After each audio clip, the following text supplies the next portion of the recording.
பிரியமானவர்களே, இயேசு கிறிஸ்துவின் நாமத்தில் உங்களுக்கு என் அன்பின் வாழ்த்துக்கள். இந்த புதிய மாசம் எப்படி இருக்குது? நல்ல ஒரு ஆசீர்வாதமான மாசத்துக்குள்ள பிரவேசித்திருக்கிறீங்கல்ல. எல்லா நாளும் எல்லா மாசமும் ஆசீர்வாதம் தான். ஆண்டவர் கூட இருந்தா இந்த மாசமும் உனக்கு ஆசீர்வாதமாகத்தான் இருக்கும். ஒண்ணு சோர்ந்து போகாதங்க, கலங்காதருங்க. ஆனா நம்ம ஒண்ணு செய்யணும். என்ன செய்யணும் தெரியுமா? புலம்பல் 3:25 தமக்கு காத்திருக்கிறவர்களுக்கும் தம்மை தேடுகிற ஆத்மாவுக்கும் கர்த்தர் நல்லவர். அதாவது தேவனை தேடணும், காத்திருக்கணும். அடுத்த வசனத்துல சொல்லப்படுகிறது, கர்த்தருடைய ரட்சிப்புக்கு நம்பிக்கையோட காத்திருக்கிறது நல்லது. இந்த காத்திருத்தல் இதுதான் நிறைய பேருக்கு பிரச்சனை. ஆண்டவர்கிட்ட ஜெபிச்சோம், உடனே காலையில ஜெபிச்சா சாயங்காலத்துக்குள்ள நடந்துடணும். அந்த மாதிரி நமக்கு எப்பவுமே அவசரம் இல்லை. எந்த ஒரு காரியத்திற்கும் தேவன் ஒரு நேரத்தை குறித்திருக்கிறார். அது வரைக்கும் நம்ம காத்திருந்து அதை பெற்றுக்கொள்ளணும். தேவனுக்கு காத்திருக்கிற நேரம் தான் நம்முடைய விசுவாசத்தை வெளிப்படுத்துகிற நேரம். சிலர் காத்திருக்காம அவசரப்பட்டு முடிவுகளை எடுத்துதான் நிறைய பிரச்சனைகள், ஆசீர்வாதத்தை இழந்து போவது. இப்ப நீங்க பாக்குறீங்களா, இந்த இடம் நம்முடைய ஜெபமலை. கர்த்தர் இந்த ஊழியத்துக்கு தந்திருக்கிற ஜெபமலை. நீங்க யோசிச்சு பாருங்க, நான் சொல்றதை வச்சு நீங்க புரிந்து கொள்ளுவீங்க. அநேக ஆண்டுகளுக்கு முன்பாக ஒரு நாள் காலையில நான் ஜெபித்து கொண்டு இருந்தேன். நான் ஆண்டவரிடத்துல பல காரியங்கள் தேசத்துக்காக ஜெபித்து கொண்டிருக்கும் போது ஆண்டவராய் வெளிப்படுத்தி சொன்ன காரியம், உனக்கு ஒரு மலை பிரதேசத்தை நான் தருவேன், அதை ஜெபமலையா நீ உருவாக்கணும் அப்படின்னு ஆண்டவர் பேசினார். இது நான் கேட்காத காரியம். எனக்கு ஒரு மலை பிரதேசத்தை தாங்க, ஜெபமலை தான். நான் கேட்கல, ஆண்டவரா பேசுகிறார். ஆண்டவர் சொல்றாருன்னு பார்த்தா 4 மாவடி அதை சுற்றில மலைகள்லாம் இல்லை. இங்க மலையெல்லாம் ஒண்ணுமே இல்லையா ஆண்டவரே? பக்கத்துல நீங்க மலை பிரதேசத்தை தருவேன்னு. சரி, நீங்க என்ன சொல்றீங்களோ நான் செய்யறேன் ஆண்டவரே அப்படின்னு நான் ஆண்டவருக்கு தெரியப்படுத்திட்டேன். என் ஒய்ஃபு கிட்ட கூட சொல்லல, யாருக்கு தெரியப்படுத்தல. கர்த்தர் சொல்லி இருக்கிறார், எல்லாம் ஜெபிங்க, உடனே அதுக்காக செய்யணும் அப்படிலாம் இல்ல. ஆண்டவர் சொல்லி இருக்கிறார், ஜெபம் அப்பப்ப ஞாபகப்படுத்தும் போது ஜெபம் பண்ணுவேன். நீங்க சொல்லி இருக்கிறீங்க, நீங்க செய்வீங்க. நீ கிட்டத்தட்ட 1 வருஷம் கழித்து ஒரு நண்பர் வந்தார்.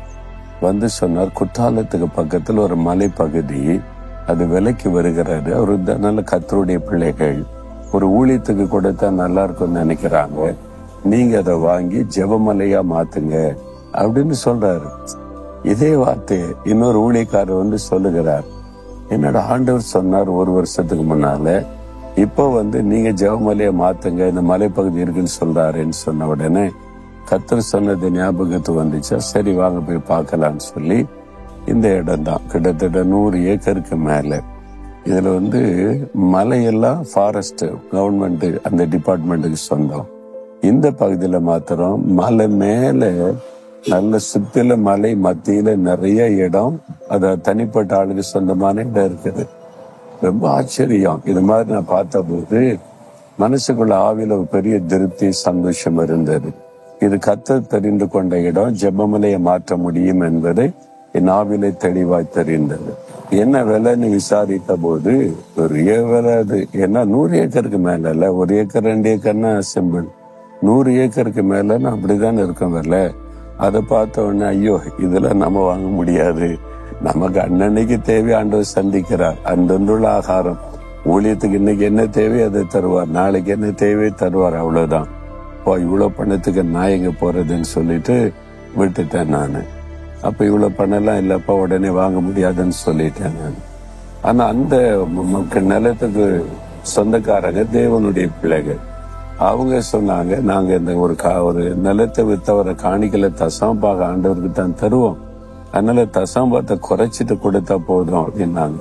அப்ப கூட பெரிய அமௌண்ட் தானே, முடியாதுன்னு சொல்லி திருப்பி 1 வருஷம் கடந்து விட்டாரு. பார்த்தீங்களா, நான் அவசரப்படலை. சரி என்ன இருக்காங்க, உடனே அனௌன்ஸ் பண்ணுவோம், செய்வோம், போவோம் அப்படிலாம் இல்லை. கர்த்தர் என்ன செய்யறாரு பார்க்கலாம், அவர் தருவேன்.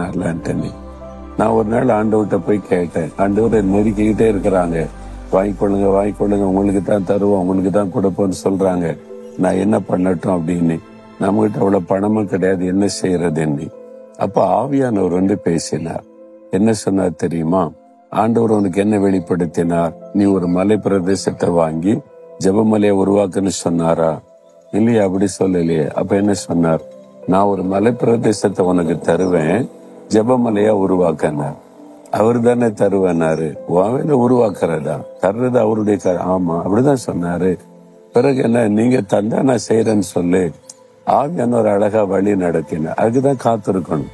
நீங்க அவசரப்படக்கூடாது. எந்த ஒரு பிள்ளைகளுடைய திருமண காரியமா, பிசினஸ் காரியமா, ஊழிய காரியமா அவசரப்பட்டு உங்களுடைய மனசுல நினைக்கிறதெல்லாம் செய்யறதுனால தான் நிறைய ஊழியங்கள் பாதிப்பு, குடும்பங்கள் பாதிப்பு, பிசினஸ் பாதிப்பு எல்லாமே. கர்த்தருக்கு கொஞ்சம் காத்திருக்க நம்ம பழகணும். நான் இந்த நிலைமைக்கு வர கிட்டத்தட்ட 2 வருஷம் கர்த்தர் பேசி 2 வருஷம் ஜெபம் பண்ணி காத்திருந்தேன். ஆண்டவர் சொன்னதை மறக்கல. ஆண்டவருடைய வேலை வரட்டும், கர்த்தர் செய்வாருங்க. ஆண்டவர் என்ன செய்தாரு? ஒரே ஒரு ஆள்கிட்ட போய் பேசினார். சென்னையில் இருக்கிற ஒரு பிசினஸ் மேன் வந்தார். நான் கேள்விப்பட்டேன் பிரதர், ஒரு மலைப்பகுதி இருக்காம எனக்கு கொண்டு காமிங்க. நான் கொண்டு வந்து காமிச்சேன். இந்த இடத்தெல்லாம் சுத்தி பார்த்து ஒரு 3-4 மணி நேரம் பார்த்துட்டு, ரொம்ப நல்லா இருக்கு பிரதர், நீ எல்லாம் காடா கடந்தது. அப்ப ஒரு பாறையில உட்கார்ந்து சொன்னார், நான் ஒண்ணு செய்வேன், நீங்க மறுக்க கூடாது, சொல்லுங்க பிரதர்னு. இந்த இடத்தை நான் வாங்கி நான் இயேசுவுடைய ஊழியத்துக்கு தருகிறேன். ஒரே ஆள் அவ்வளவு பணத்தை கொடுத்து, நீங்க கையெழுத்து மட்டும் போட வாங்க, பத்திரம் கூட நான் பாத்துக்கிறேன், நீ பத்திர செலவு எதுவுமே இல்லாம இலவசமாய் 100 ஏக்கருக்கு மேல நிலத்தை தேவன் கொடுத்தார். இது அற்புதம் தானே? இதெல்லாம் கேள்விப்பட்டிருக்கீங்களா? ஒரு அடி நிலத்துக்கு பரம்பரையா சண்டை போட்டுட்டு இருக்க காலத்துல இது நடக்கணும். இதுக்கு தேவனுடைய அற்புதம். அதுக்கு நான் அவசரப்படல. கர்த்தர் வெளிப்படுத்தினாலும் ஆண்டோடைய வேலை வரும் வரைக்கும் பொறுமையோடு காத்திருந்ததுனால அது கிடைத்தது. அப்போ பொறுமையா காத்துருங்க, அவசரப்படாதுங்க, ஜெபத்தோட காத்துருங்க. கர்த்தர் என்ன செய்கிறாருன்னு அவருக்கு இடம் கொடுங்க. ஆண்டவருக்கு முந்தி நீங்க கிரியை செய்யாத, அதுதான் உங்களுடைய ஆசீர்வாதத்துக்கு தடை. இன்னைக்கு சொல்றீங்களா, ஆண்டவரே நான் நம்பிக்கையோட உங்களுடைய ரட்சிப்புக்கு காத்திருப்பேன், நான் காத்திருக்கிற ஆண்டவரே, பொறுமையோட காத்திருக்கிறேன், எனக்கு அது கிருபைத்தார்னு கேளுங்க. சொல்லுங்க, ஆண்டவரே நான் நம்பிக்கையோடு உம்முடைய காரியத்துல உம்முடைய ஆசீர்வாதத்தை பெற்றுக்கொள்ள காத்திருப்பேன், அவசரப்பட மாட்டேன், பொறுமையை தாங்க, காத்திருக்கிற அனுபவத்தை தாங்க, விசுவாசத்தோட நான் காத்திருக்கிறேன், நான் பெற்றுக்கொள்ளுவேன். இயேசுவின் நாமத்தில் ஆமேன், ஆமேன்.